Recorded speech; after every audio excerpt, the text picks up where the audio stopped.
ASMR NBA discussion video. Today we're going to be ranking the top 10 players from round 1. And I'm only listing players that have either already advanced or have a chance at still advancing to the next round. And I'm basing it off strictly their performance in the first round, not talent. And thank you so much for being patient with me. I just finished my last final, so I'm done with the school semester now, so we can get into these bangers, man. I can drop bangers like how I was a couple months ago when I was dropping like 5-6 videos a week, man. Yeah, man, so thank you guys so much for tuning in. But before we hop into the rankings real quickly, I was correct about the Dallas Mavericks series. I told you they were going to win. I said in 7 it was 6, and I am choosing the Thunder in the Mavericks series. The next round, I'm choosing the Thunder in 7. And now for the Timberwolves and Nuggets series. Nuggets, Timberwolves, Nuggets series. I know the game is in a couple hours. I'm sticking with Nuggets in 7, even though I want to switch to Timberwolves in 7, because I think they can win. I'm sticking with the Nuggets. Alright, so honorable mention, we got Pascal Siakam, who just missed the top 10 of the best first round performers, 22, 8, and 4. He played very good. He was the best player on the court in that series. Now that's not saying a whole lot due to the fact that Giannis and Dame were not part of the series for majority of it. Giannis missed the entire series, of course, and Dame missed more than half, so that's why I can't really put him any higher, because the level of difficulty was just lower than some of the players. Plus, other players had better stat lines against better teams where their superstars actually playing. Alright, so number 10, let's start it off with Paolo Banchero.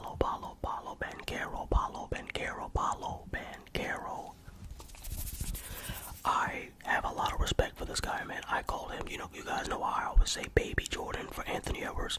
This is the new generation Melo, especially the way he uses his size, his strength. He's able to get to his spots. His mid-range pull-up is solid. It could be a little bit inconsistent at times, but that's his go-to move. He could post up, fade over either shoulder. I would like to see his playmaking and three-pointer become more improved, but he's still very young, averaging 25, 7, and 4 in his first professional playoff setting. And he actually had a really terrible first playoff game, so he got those numbers despite having a bad first game. He shot really inefficient in game 1. But yeah, man, I like this guy a lot. I like his arsenal. He's versatile, and he does play defense. He is a very underrated shot blocker. I saw it in the Olympics. The FIBA. This guy's the truth, man. What is he, like 6'9", 6'10"? He's got to be at least 240, man. I see some shades of Carmelo and like a worse LeBron. Alright, at number 9, we have the boy, my favorite player, Jason Tatum from the Boston Celtics, averaging 21 and 10, 5 assists about. Man, okay, now some of you might be saying, I'm underrating Tatum. It's not about that. It's just that he played the Miami Heat with no Jimmy Butler or Terry Rozier, man. So his level of difficulty was significantly lower than everybody else's. And he only averaged 21 points in this series. But that's because he didn't need to average anything else. His team is so stacked. And the other team was injured, so he didn't really have much to do. He just did what was required to win. A lot of rebounding. He did great on the boards. And assists, man. You know what the defense he brings. So I got him at 9. Number 8, I got Donovan Mitchell. Donovan Mitchell averaged 27, 4, and 4. And he recently just dropped 50. Donovan Mitchell scored 50 recently in a loss against Orlando Magic. Now I am ranking him above Tatum because he doesn't have as good of a team, and he's going up against a healthy playoff team, Paolo Banchero. Even though they're young, they're one of the best defensive teams in the entire league. Donovan Mitchell, we know he's an absolute bucket, man. Can score literally anywhere on the court. He's strong. He can do it all, man. And he's playing great. So, and I expect him to win the series in 7, by the way. Speaking of 7, I have Kyrie Irving. Kyrie, who is not only having a great playoffs, he had a fantastic regular season. But in the playoff, he's averaging 26.5, 6 rebounds, and a little under 5 assists. These are some of the best Kyrie numbers I've seen in a little bit, man. He's making clutch bucket after clutch bucket, and even in the regular season, he was doing his thing. Kyrie had been in a lot of drama the last couple of years for off-the-court stuff that I feel the media was, they were talking about it too much. I just feel like this year, Kyrie Irving, people are really getting a chance to see what he can do on an actual contender. He's clutch, he makes big shots, he can score anywhere in the court, and he's playing defense now, so I gotta give credit to him. And for a portion, he was playing better than Luka, but he's not playing better than Luka now.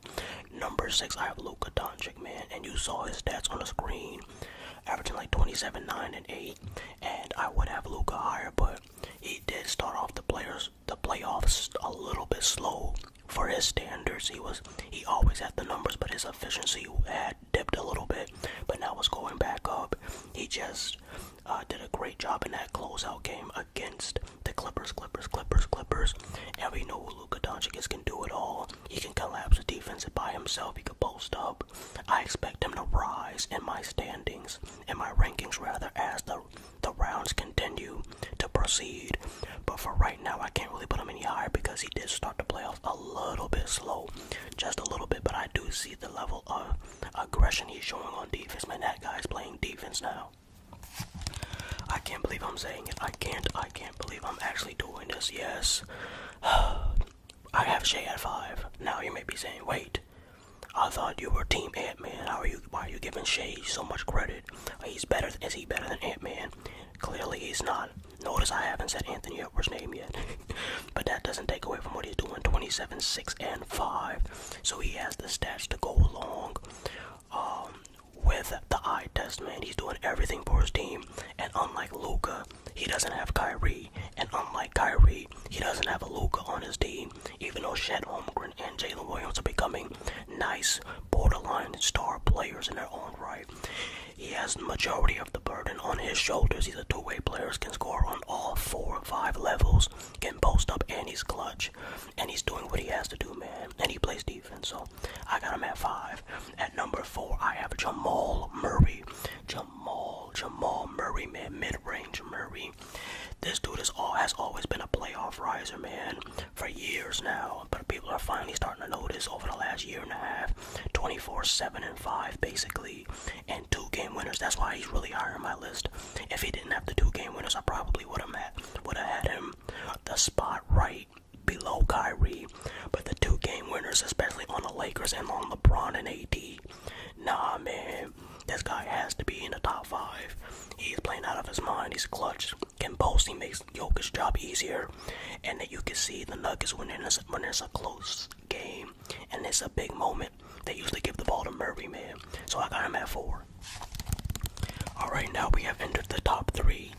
And a Knicks player, yes. I know it's been a while since a Knicks player has been top 10 anything. But yes, we have Jalen Brunson averaging, damn, 35, 9, and 5. Yo, that is ridiculous. I couldn't believe it when I saw he averaged 35. That is, I kind of can't see it due to the fact of he's so ball dominant. But no, nonetheless, he's hooping, man. He has been damn near the best guard in the playoffs. He hasn't, though. There's one more guard I'm gonna put above him. But yeah, he's been the second best, most impressive guard. He's doing everything for New York, passing, playmaking, breaking down the defenses, making clutch shots, going back and forth with Tyrese Maxey. He is giving New York something to cheer for, and he's just so dependable and reliable in pick and roll situations, and he just knows how to get to his spots. He's never rattled. He's always even killed. It doesn't look like big moments affect him at all, and he really rises to the occasion. That's what I like most about him. But he's not number 1. Number 2. Number 2 is Ant-Man baby Jordan, yes, the second coming of Michael Jordan, Anthony Edwards, who was averaging 31 points, 8 rebounds, and 6.3 assists. So a little less points, but more rebounds and a little bit less assist. But the thing is, he plays way better defense, so that's why I have him over Brunson, because those are offensive stats, and he has close to Jalen Brunson's offensive stats, but beats him in defense by far.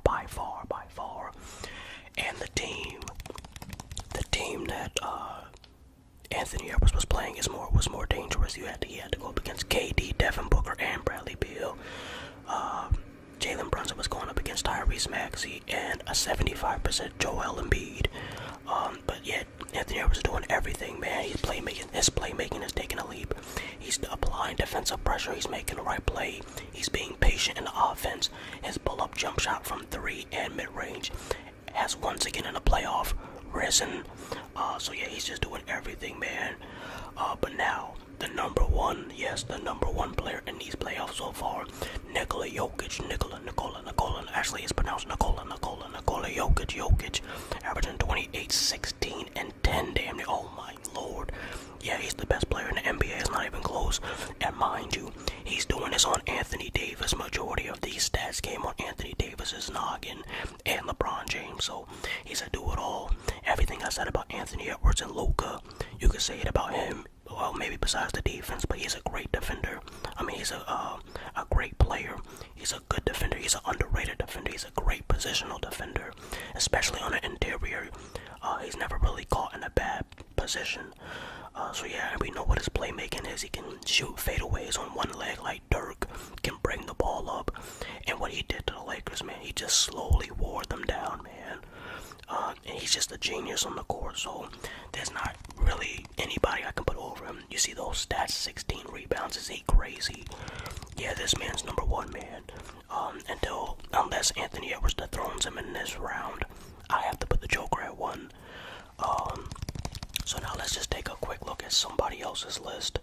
I saw another list right here. They got Nikola Jokic at 1. Wow, they left Jalen Brunson out of the top 5. That's disrespectful. Anthony Edwards at 2. Okay, we agree there. Shea over Luka. I said that too. There was some things that were off. But yeah, thank you guys so much, man.